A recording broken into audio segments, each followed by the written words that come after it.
Delia Ramirez didn't just ask questions, she exposed a trail of corruption, abuse of power, and outright betrayal of that oath. And by the end of her questioning, she wasn't just calling out Kristi Noem, she was demanding her resignation. This wasn't politics as usual. This was accountability in its rawest form. And the message couldn't be clearer. No one is above the law. Gentlelady's time has expired. I now recognize Ms. Ramirez for 5 minutes of questioning. Thank you, Chairman. Secretary, it's good to see you.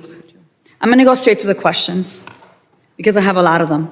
Let me start just following up with Congressman Goldman about judiciary. Do you agree that the judiciary is a co-equal branch of government and it is your obligation as a member of the executive branch to honor decisions made by the highest court of the land? Yes or no, Secretary?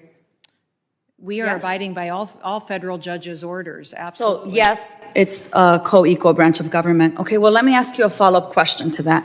Do you agree that Congress is a co-equal branch of government and it is your obligation as a member of the executive branch to honor legislation and appropriations duly authorized by Congress? Yes or no? Yes, that's why I'm thrilled to work. Well, let me ask you the follow-up question here because I have a lot of them. Do you agree that Article 1 of the Constitution gives Congress the power of the purse? Yes or no? Yes, that is a duty. Do you believe that, let me ask you another follow-up, it's just yes or no. Do you believe you have the power to disregard congressional appropriations and unilaterally repurpose funds that have been duly appropriated by Congress? Yes or no? Ma'am, we are not doing that. So the answer to you is no. All right, well, it was a yes or no, Secretary. Let me continue. Interestingly, you said no. But since you've been Secretary, you have repeatedly disregarded the law. You have illegally impounded funds that Congress appropriated and that your branch of government must implement pursuant to the law. Yet you've closed offices established in law, including the Office for Civil Rights and Civil Liberties, the Office of the Immigration Detention Ombudsman, the Office of the Citizenship and Immigration Services, and you've canceled contracts for programs authorized in law, including shelter and service programs and citizenship and integration grants. You've obstructed and roughed up members of this committee as they attempted to conduct congressional oversight, and then you vilified them. But my question is, if they were so bad, why were they allowed to go in after to conduct oversight? Let me just continue. You redirected funds to terrorize our communities. You created taxpayer-funded political propaganda campaigns to terrorize families and children who don't sleep at night because of the terror of those commercials that you are putting out there. You hold sick, disrespectful press conferences in my state where, let me be clear, you are not welcome. You corruptly used emergency authority to avoid procurement to make Trump's private prison donors richer by directing $45 billion for them to expand ICE detention centers.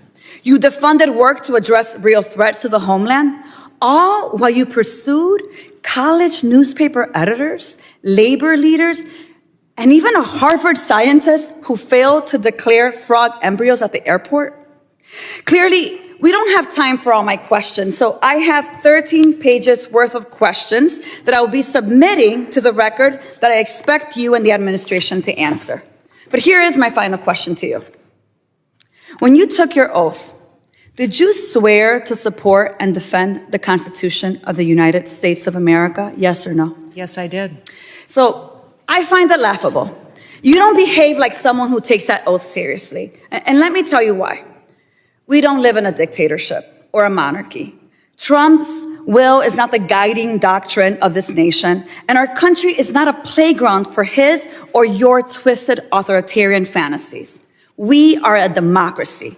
We defend the Constitution and we affirm the rule of law. We respect the co-equal branches of government and we uphold our rights, even when we disagree. The foundation of our nation is based on a core set of constitutional rights upon which our prosperity, our pluralism, and our peace depend on it. You, however, have been leading this work for 116 days. And in that time, you have profiled and dehumanized our neighbors. You've betrayed our constitutional commitment to due process. You've deported United States citizens. You've undermined the courts, you've broken the law, you've engaged in corruption, and you've weaponized the immigration system to violate civil rights. As Senator Murphy perfectly stated, your department is out of control. But you're responsible. You have betrayed the sacred fundamentals of your oath. And I believe to my core that you are not fit to hold the office. And I again, to your face, demand your immediate resignation. And I put it and place it on the record for all of us. When Representative Delia Ramirez took her turn, it was clear she wasn't just participating in routine questioning. She was holding up a mirror to power and asking America to take a hard look. What we witnessed wasn't simply a clash of personalities or political differences. It was a moment that exposed in raw detail how corruption, disregard for the rule of law, and the erosion of constitutional boundaries threatened the very foundation of democracy. She started with questions that seemed almost too simple. Is the judiciary a co-equal branch of government? Does Congress hold the constitutional power of the purse? The secretary answered yes, but Ramirez immediately showed the gap between words and actions. And this is an important lesson in governance. Saying the right thing doesn't absolve leaders if their actions consistently violate those very principles. In fact, hypocrisy in leadership is one of the most corrosive forces in politics because it leaves the public not just disillusioned, but powerless. What Ramirez laid out next was a devastating list of abuses. Funds appropriated by Congress, the people's money, repurposed without legal authority. Programs shut down that were specifically created by law to protect civil rights and integrate immigrants. Oversight obstructed. Elected representatives denied their constitutional duty to check executive power, and taxpayer dollars funneled into private prison expansions that just happened to benefit political allies and donors. That's not just mismanagement, that is corruption in its purest form. This is where the commentary becomes crucial. It's not enough to recognize these acts as individual scandals. The deeper danger lies in the precedent they set. If one administration can bypass Congress, ignore the courts, and weaponize entire agencies for political gain, what stops the next from going even further? Democracies don't collapse overnight. They erode slowly through the normalization of abuses that once would have been unthinkable. Ramirez made this point powerfully when she said, "We don't live in a dictatorship or a monarchy." That line might sound dramatic, but it's a reminder of why the founders designed a system of co-equal branches in the first place. They understood human nature, ambition, and the temptations of power. Checks and balances weren't abstract theories. They were guardrails against authoritarianism. And every time those guardrails are ignored, democracy becomes more fragile. Think about the human impact of what Ramirez described. Families living in fear because of propaganda campaigns funded with their own tax dollars. Immigrants dehumanized and profiled by the very department tasked with protecting liberties. Even U.S. citizens wrongfully deported because constitutional safeguards were disregarded. These aren't faceless statistics. They're real people with lives permanently altered by decisions made at the highest levels of power.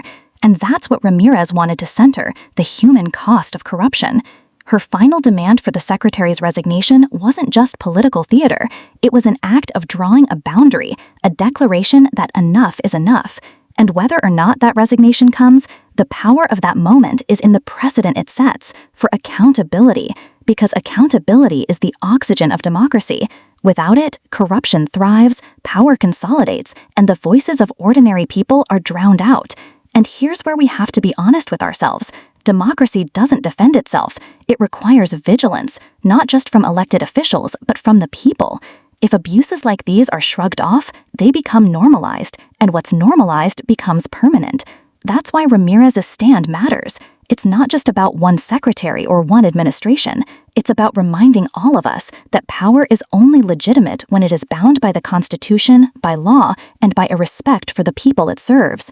So here's the bigger question we're left with. How much corruption and abuse are we willing to tolerate before we say enough? And more importantly, how do we as citizens keep the pressure on leaders to act in our interest, not their own? Because democracy isn't something handed down from above. It's something we have to actively protect. If you believe accountability still matters, if you believe the Constitution is more than just ink on paper, then this moment should be a wake-up call. The fight for democracy is ongoing, and it requires us to pay attention, to speak out, and to demand better. So I'll leave you with this. Do you think calls for resignation are enough, or should there be stronger consequences when public officials betray their oath of office? Drop your thoughts in the comments, because this conversation isn't just about politics, it's about the future of American democracy.